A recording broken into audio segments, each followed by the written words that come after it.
Hello, welcome to Royal Black and Elite. I'm so glad you could join me. I wanted to give you a little bit of the history of Oak Bluffs. That is in Martha's Vineyard, and it's a black enclave that has been there for hundreds of years, but there has been a enormous fight that has erupted because a gentleman came out and said, listen, we would love for you to come and vacation with us, but you have to dress right and you have to behave right.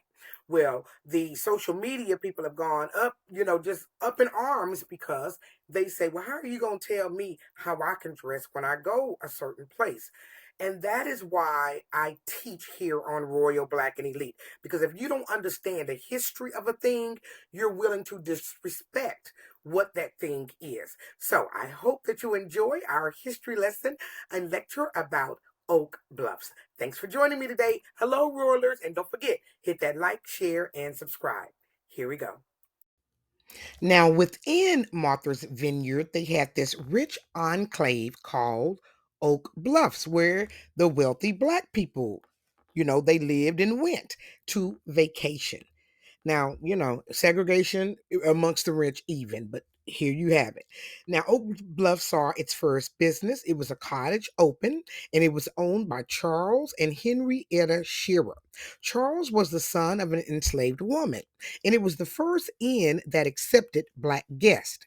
It quickly became the hangout for the rich, black, and elite, with guests like Madam C.J. Walker, Paul Robertson, and Ethel Waters. So many blacks were there that they knew it to be called the Inkwell Beach. Now, why is that? They call it the Inkwell because it was a concentration of blacks amongst all these white people. So sometimes we hear the name of movies like Inkwell and only see the movie, but just now knowing kind of where this stuff came from. So I think that was a little shade thrown, but anyway. Other cultural centers opened as well, like places like the Powell Cottage opened, and that was Congressman Adam Clayton Powell. And then there was also a church founded in the community by Reverend Oscar Dennison, and it was called the Bradley Memorial Church.